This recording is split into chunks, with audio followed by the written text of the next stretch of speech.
Maverick Pro users out there probably recognize this bag right away. It came with the Maverick Pro Fly More package, and it was a nice bag. Well, it also is a nice bag to use for what we want to do with the Maverick Air. It holds everything we need to do. It's pretty incognito. It's nice, it's small, it's compact, doesn't draw a lot of attention, and that's what we want. But it's got to hold the things we want to do when we go out and do the shoot. And that's what I want to show you what it is. I like the case, number one. It comes with a shoulder strap, which is always kind of cool because you can put it over your shoulder, walking along, walk back in the woods, whatever, and not be real conspicuous. And that's what this is all about. I like the material. It's got a nice soft pack. And even on the bottom, if you have to put it in some wet grass, I don't feel bad about it because this is all rubberized on the bottom. Plus, it don't slide if you're putting it on a picnic table or whatever when you're out. And this is for those times when you're going to go through a park or going through some place to get to where you want to shoot and you don't want to draw a lot of attention. Well, it has a nice Velcro on the top, and I like that Velcro because lots of times I won't even strap it or zip it all up. I can just put the Velcro on there and go real quick or set it down, and it saves me from having an accident too with it. Nice zipper on the top, so it really holds everything. On the top here, I have all my cables. I have a cable for the phone that I use with it all the time. I have a cable for my personal phone, so in case I forgot my phone that I want to use for it. I also have a couple of attachments there, but that stays up there all the time, and that's how I pretty much start every time I'm out. The next thing, of course, and the most important thing, is your Maverick Air right here with the whole case. What I like too is I can put my whole case in there and really protect it, so I don't have to give up that or catching it on the sides, maybe wrecking a propeller or something. So you can use it just with the heavy package that it came in, which I really like this case, matter of fact. And this goes really well, and you can slide it back in there so you don't have to be carrying it around, but I'm going to set it to the side now. And of course, you open it up. You get it ready to go, and you open it up, and then off, so you're ready to go. Now, I put here, if you see, I put take off, take off. Well, that means take this baby off. I've done it once, and I said I'd never do it, but I've done it once, left that baby on there, and I got, a little notice saying, "You dummy," is what it should have said. Anyway, so you're ready to go. You know you got a good fresh battery. You got that all set up prior to coming out there. Now, the next thing I do is, of course, you need the remote. And I keep the remote in this little sock. It makes it easy to slide in there and set up. And what all I have to do is, as you well know, and all the DJI, is set up the antennas, and you set up the movement. And I use it two different ways. I use this right here, this that came with it, to plug into my phone. So I'm quick and go. When I want to quick and go, I will use that right away. I would take that. Here's the little prongs here. I'll take that and I'll plug that in, and I'm ready to go, and I'm flying quicker than setting up another apparatus that I do have and I do use on occasion, which I'll show you. So there's a remote, as most of you well know. The other thing is I have a dedicated phone. In other words, I bought this phone specifically for doing my DJI and a couple other drones that I have that use a phone. And that way, I don't have anything but internet on it. I do have GPS on this phone, but I don't have any apps other than GoFor, and that's it. DJI GoFor app, and that's it. So it can be totally used, all the energy that this phone puts out, plus I got a 64 gig backup drive in it, so that works out great. And that's not all that expensive. The next thing I got here on the right side here, I have, this is not a camera case, it's a glasses case, and in here I have some props. These props are Master Air Screw props, which I have used, and I do like them for certain situations. Like if there's a lot of people around, I may put it on. It takes the buzz away, and it makes it a little less annoying. But on a general rule, I don't use them. I use the OEM props. I like them. They sound, I hear it, and I don't mind hearing it. I'm up in the air. And I haven't really had any problems because where I want to fly is not going to be around a lot of people, and that's what this whole is about.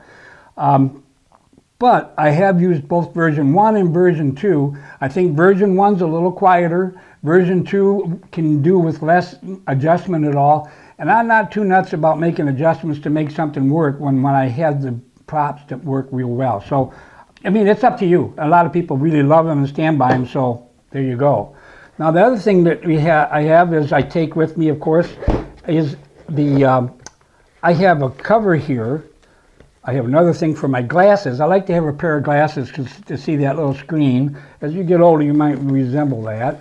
The other thing here is this works out real well on occasion, because this will go over your actual, this was like 10 bucks at Amazon, and this goes over your phone, or you can get them in all sizes, so if you're using something bigger or smaller. And it gives you a little shade, and it's not hard to put on. It gives you a little shade, and it protects, you know, your sun. You can see it. You got a chance to see it. You know, when you get out there and it's a really sunny day, because you do a lot of flying in the bright days, it's hard to see that screen. I guess, you know, unless you got the big dollar DJI screens. But this here really helps you to see it by moving it around, and you can see it pretty good. And it will save you, because that's important, it will save you from missing something on the screen of a warning that you may not have caught right away. Even those are up short, so you always have to watch looking at your screen and looking at the drone. The next thing I have in here, or on the side I should say, I do use now and then, like I was saying, I do use an attachment that attaches to the remote, and it props up the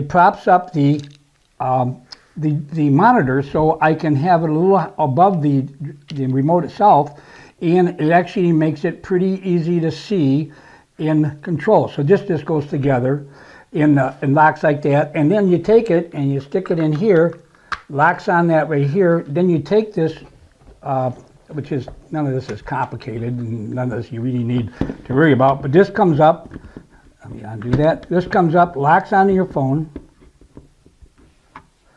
This comes up and locks onto your phone, and then locks down. And now you have an apparatus that still goes good protection. See the screen real well. You can reach in there and make the dots and make the spot touches the way you want to change something. So it's all exposed, yet it gives you a good shade to see that screen really well. I like that. And on occasion, I will use it. If I'm just going out and doing a quick shoot, of course, I'm going to put it in the lower section here as it's made for, and then take off. And yes, I do use longer cable for this, and then use the DJI cable that came with it for when it stays in the controller itself. And I guess the last thing in here that I keep on a regular basis, I do keep some neutral density filters. And you know, I'm not a big, and I don't use them a lot. I do use them on a special occasion. Neutral density, number one, neutral means it doesn't change anything. It just makes it darker, I should say, or less light going into your camera. And because of that, it allows you to work a slower shutter speed. A lot of people think it changes the color. Well, it really shouldn't. If it's a good ND filter, it has no color change whatsoever. It locks in to make it a lower, higher density, so you can actually shoot at a lower speed. So like if you're shooting movement particularly. I don't use it when you're shooting landscapes and stuff like that, but if you're shooting, you want to shoot an area that has a lot of traffic, cars going by and whatever, and you want to have that view, or your football game or soccer game, or where there's a lot of movement on that camera, then these ND filters work real well. And one of the things about them is that, particularly on the Mavic, these actually screw right onto your camera itself. And I like that. It's not a put on, so I don't worry about it falling off or taking off. They'll screw right on and work really well that way. I have a 4, 8, and 16, which is kind of the general rule, both in polarized as well as just straight ND. I also have a UV filter, which I put on actually immediately, because I like to protect the lens a little bit. If I land in grass or do something, I don't get it all fingerprinted and screwed up. But generally speaking, I don't use it a whole lot except for those occasions. Now, I know that polarized will definitely make a color change. It would take away if you're shooting over water, you know, it will definitely take away that glare of the water, and you get like you're looking into it deeper. That's pretty nice. But that's the polarized, and you can get that with or without being an ND. So those are kind of the apparatus that I use when I go out on a trip. But basically this is where, hey, I'm going to go and get a shot. I know where it's at. I may have to walk through a lot of people to get there. It may be around a playground. It may be near a forest where there's a big park and recreation area. I'm legally can fly there, but I don't want to go through the hassle of, what are you doing flying? Look at, we never want to fly over, and we obey the rules completely. And I do too. And so my biggest goal is I want to be able to get to the spot, get the shot, get everything I need to make that shot, have enough batteries that when I get there I can shoot everything that I want to do. I've already pre-thought where I'm going and have enough batteries and energy if I see something I didn't plan on that I can shoot it. The whole thing's in this package. It's easy to take, and that's what I use. Maybe something here gave you an idea for your own self, but I also have a backpack. I also go to these long trips. I went hiking trips and want these things, and I put this whole thing in the backpack. Sometimes I put this whole thing in the backpack. Plus, now you're saying, well, where's the charger? Well, when I'm going out, like I said, I'm not bringing a charger because I'm not going to stop and charge someplace. Typically, I'm going out to get the shot and I'm coming back. You know, if I'm going further, then I will backpack and then I'll bring a charger if I'm going to go someplace and stay overnight or whatever where I can charge it. But typically, you don't even have that chance. This is kind of the hit and run deal that I like to use.